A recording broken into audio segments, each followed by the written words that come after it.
Hello students, you are welcome to my channel Shiksha competition. और आज हम यहाँ पर देखेंगे आदिकाल के प्रमुख कवि एवं उनकी रचनाएं।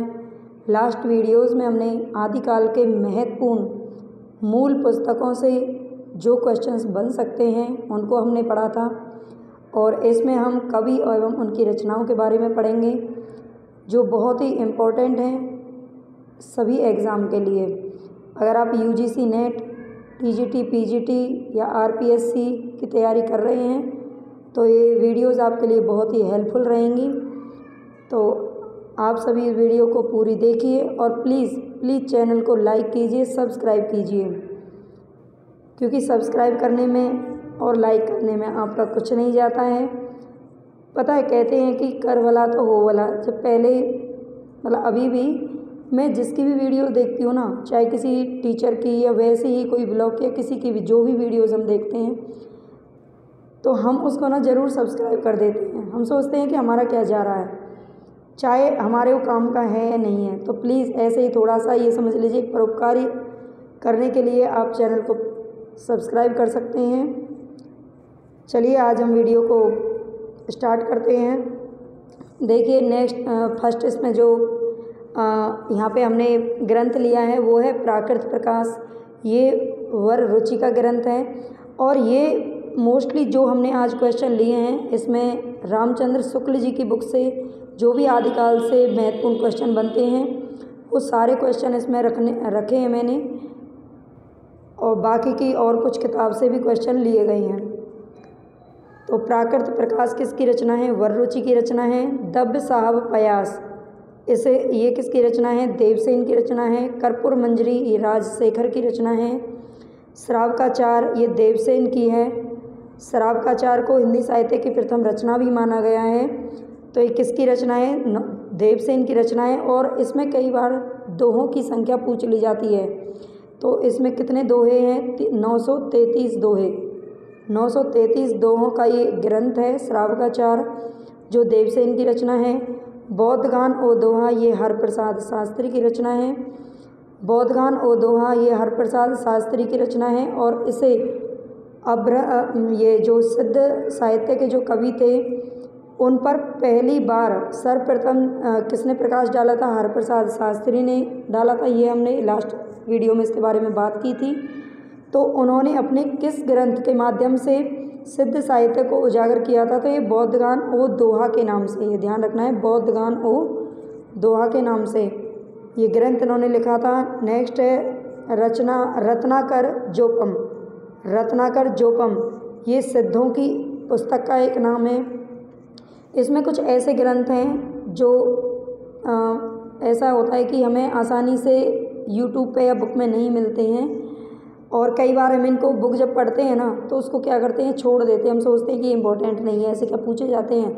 लेकिन आजकल जिस तरह से क्वेश्चंस का ट्रेंड चल रहा है, जिस तरह से क्वेश्चन पूछे जा रहे हैं किसी भी एग्ज़ाम में, तो उनके हिसाब से ये सारे क्वेश्चन मैंने जो इम्पोर्टेंट हैं वो तो लिए ही हैं, बल्कि जो इम्पोर्टेंट हम नहीं सोचते हैं कि इम्पोर्टेंट नहीं है वो भी मैंने सारे रखे हैं। तो इसीलिए ध्यान से ही वीडियो देखें। रत्नाकर जोपम ये किसकी पुस्तक का नाम है? सिद्धों की पुस्तक का नाम है गोरक्ष सिद्धांत संग्रह। ये इसका एक ग्रंथ का नाम, जो कवि हैं उनका नाम तो नहीं है, लेकिन इसे संपादित किसने किया था? गोपीनाथ कविराज जी ने। गोपीनाथ कविराज जी ने इसे संपादित किया था। गोरक्ष सिद्धांत संग्रह। शब्दा अनुशासन ये किसका ग्रंथ है? हेमचंद्र का ग्रंथ है। कुमारपाल प्रतिबोध ये सोमप्रभ सूरी की रचना है। कुमारपाल प्रतिबोध ये किसकी रचना है? सोमप्रभ सूरी की रचना है। प्रबंध चिंतामणि ये जैन आचार्य मेरुतुंग की रचना है। किसकी रचना है? जैन आचार्य जो मेरुतुंग हैं उनकी रचना का नाम है प्रबंध चिंतामणि। एक मिनट, चलिए नेक्स्ट देखिए। प्रबंध चिंतामणि हमने पढ़ लिया, जैन आचार्य मेरुतुंग की रचना है। नेक्स्ट हम्मीर रासो ये सारंगधर की रचना है। हम्मीर रासो अलग अलग विद्वानों के अनुसार अलग अलग कवियों के द्वारा लिखी हुई मानी गई है, लेकिन जो रामचंद्र शुक्ल जी की पुस्तक में लिखा हुआ है ये सारंगधर की रचना मानी जाती है मुख्य रूप से। और पृथ्वीराज रासो ये चंद्रबरदाई की रचना है।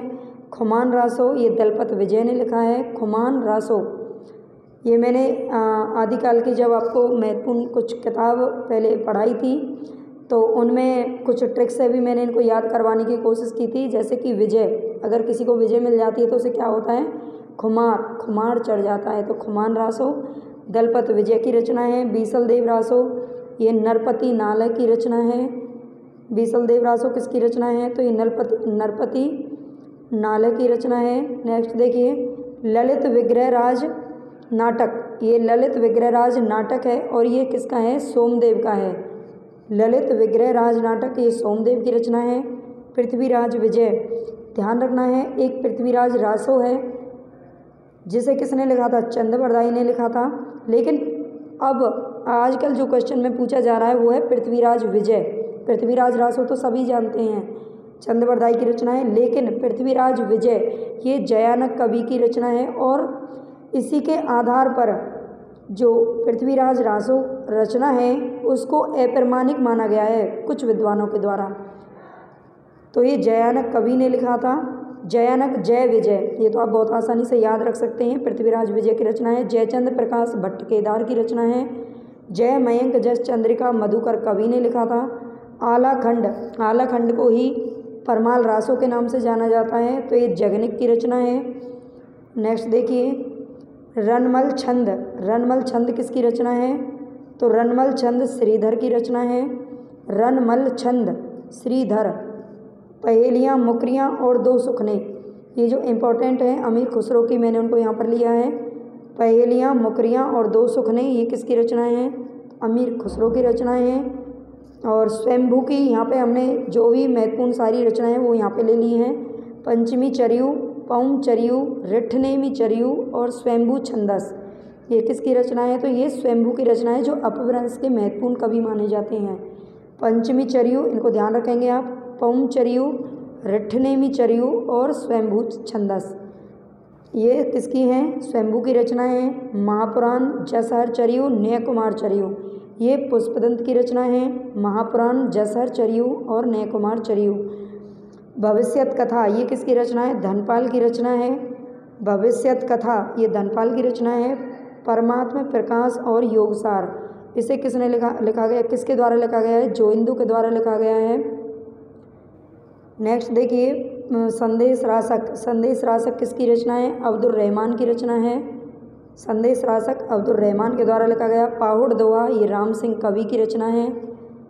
पाहुड़ दोहा राम सिंह कवि की रचना है और पाहुड़ दोहा वही रचना है जिसमें नरसिंह वर्णन का क्या किया गया है, निंदा की गई है। और उपदेश रसायन ये जिनदत्त सूरी की रचना है। स्थूली भद्ररास जिन धर्म सूरी की रचना है, ये ध्यान रखना है। ये बिल्कुल दोनों एक जैसे नाम लगते हैं जो पेपर में अगर कभी आ भी जाते हैं हमारे सामने ऑप्शंस में तो हम क्या हो जाते हैं, इनमें कंफ्यूज हो जाते हैं क्योंकि जिन दत्त सूरी और जिन धर्म सूरी सिर्फ इसमें थोड़ा सा जिन धर्म और जिन दत्त और धर्म इनका ही डिफरेंस है। और उपदेश इसमें आप ध्यान रख सकते हैं आसानी से, इसमें भी क्या आ रहा है, द आ रहा है और इसमें भी द आ रहा है। देश दत्त और स्थूली भद्र, स्थूल मतलब स्थूल क्या होता है, हमारा धर्म होता है। ऐसे कुछ भी आप ट्रिक लगा सकते हैं। उक्ति व्यक्ति प्रकरण ये किसकी रचना है, तो दामोदर कवि की रचना है। रेवंतगिरी रास किसकी रचना है, ये विजय सेन सूरी की रचना है। रेवंतगिरी रास विजय सेन सूरी की रचना है। दोहा कोश सरेपा ने लिखा था। चरिया पद चिंत गुहा गंभीर आर्य ये किसकी रचना है, सवरपा की रचना है। चरिया पद चिंत गुहा गंभीर आर्य ये सवरपा की रचना है जो सिद्ध साहित्य के कवि हैं। सरेपा और सवरपा लुईपा ये सारे जिनके पीछे पा लगा हुआ है वो समझ लीजिए आप सिद्ध कवि हैं। तत्व स्वभाव अभिसमय विभंगम बुद्धोदय और दोहाकोश, दोहाकोश के नाम से सरेपा ने भी लिखा है और लुईपा ने भी लिखा है, ये ध्यान रखना है। तो तत्व स्वभाव अभिसमय विभंगम बुद्धोदय और दोहाकोश ये लुईपा की रचना है। अक्षरोद्दिको उपदेश ये किसकी रचना है, डोम्भिपा की रचना है।